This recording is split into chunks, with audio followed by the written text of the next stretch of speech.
everybody. Happy Thursday. The week is almost over. Oh my God. Okay, so when it's Thursday, that means I'm on Twitter. And if you ask your questions using the hashtag KatieFAQ, I search because Twitter makes that so amazingly easy.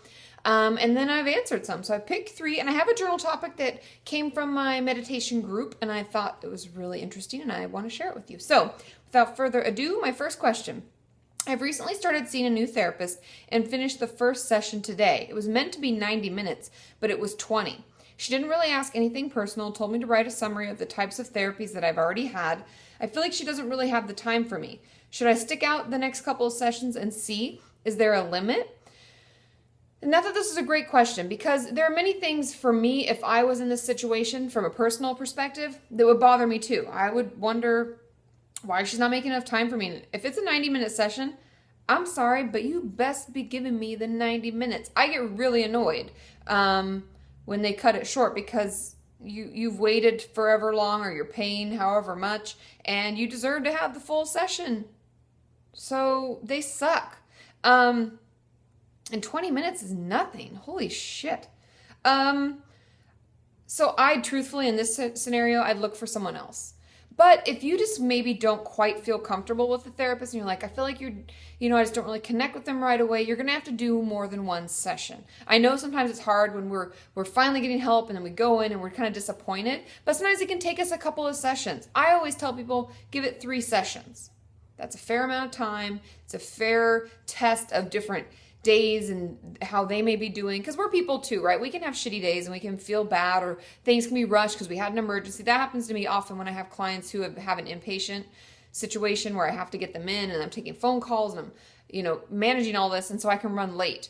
And usually I just push everybody, right now, call people if it's too much late, but we have bad days too. We have busy days too. So I would have given it 3 sessions, but with this 20 minutes, no, that's ridiculous. That's not even a session. So I would look into seeing someone else if that's an option.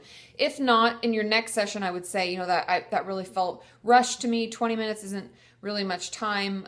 Is there a way to see someone who has more time in their schedule? That's a nice way of asking, like, hey, are you going to give me time, or should I find someone else?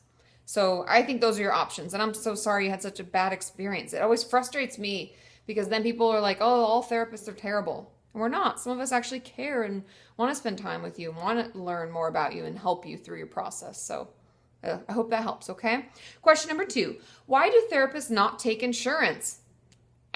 Especially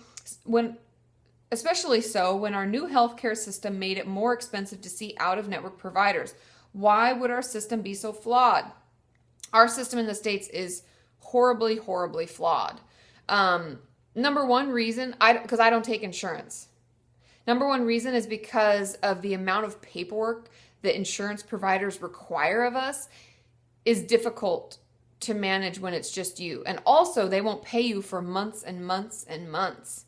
Like, I remember my old supervisor telling me she was so excited. She finally got this check in the mail. 6 months it took to get paid from an unnamed provider. I won't shame anybody, but they sure all be ashamed.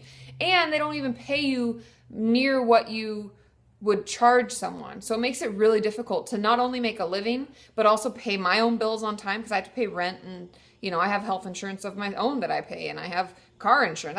I have rent. I have all sorts of other things that as a human I have to pay, and it just makes it really difficult. And even though we're supposed to have this universal health care, for those of you who are in socialized medicine, as my husband was when he lived in Canada, it's a shit show. It actually doesn't work out. It means that you get less time with the real practitioner, real provider, and more time with what we call like mid-level practitioners, whether it be like a physician's assistant, nurse practitioner, nurses.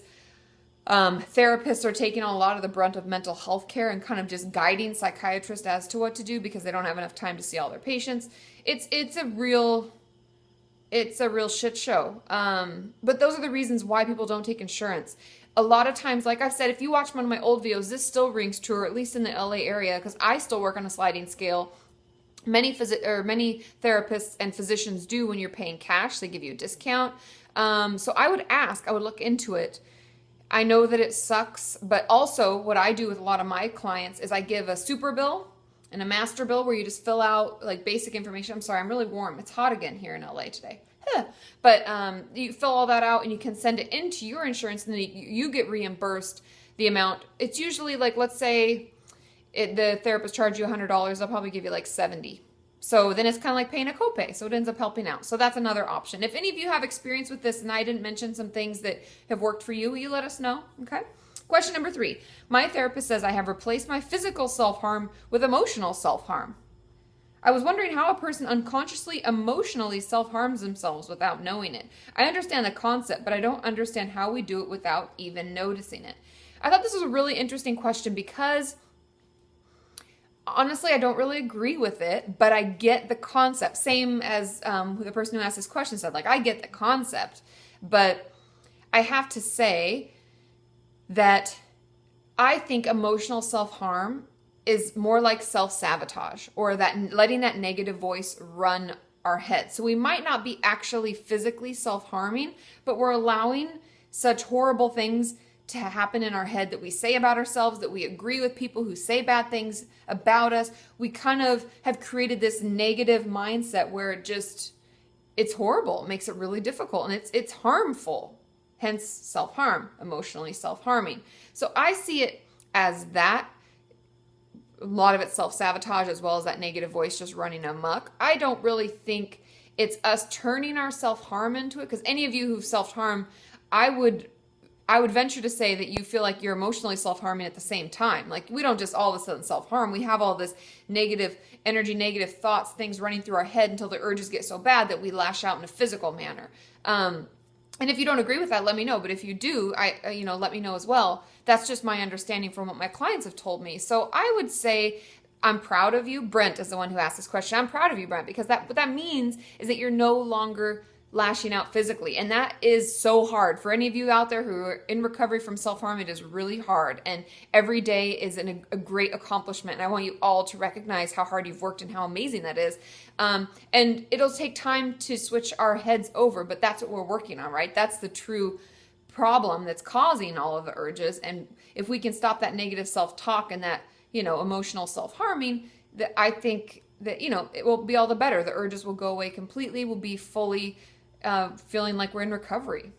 Am I right?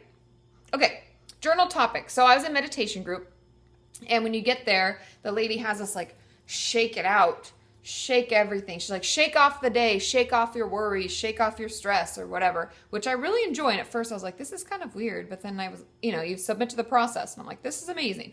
And so she said something when she first had us sitting. She said, why is it so hard for us to remain still? Don't think about anything. Don't do anything. Don't move anything. Don't shift in your seat. Why is it so hard for us to remain still? We're sitting there, we're all still and quiet, and we're like, is she going to answer this? And she says, I think the reason that it's so hard for us to remain still is because we actually have to feel what we're feeling. We can't be so busy. We can't distract ourselves. We can't move around. We can't shift in our seats to distract from how we're actually feeling, our actual experience in the moment. So it's very difficult for us to allow ourselves to feel it, acknowledge that we're feeling that way, and let it go. And so that was her kind of challenge to us, is to be still and notice what thoughts pop up, which you'd be really surprised what thoughts pop up, from to-do lists to stresses to everything in between. It's just really crazy. But the mind is fascinating. I want you all to try. I know I had a video about meditating and everything, but I want you all to try to sit still. Let's do 5 minutes. Don't do anything. Don't say anything. Don't move. Don't anything. And see what you think about. Notice if you can clear your mind for a minute. Well, how do you feel? What are you feeling? If you could had to name it, if it was an emotion, what would you name it? If you had to talk about what it was like, what would it be?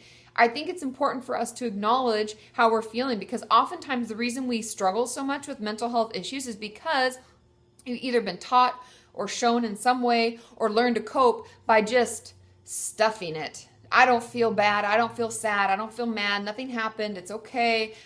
And we just stuff it in instead of allowing ourselves to feel it and to experience it fully. What would that look like? Is that scary? Try it for 5 minutes. Let me know how it goes. Okay, tomorrow is Friday, and I'll be on Facebook, so ask your questions there, and I'll see you then. Bye!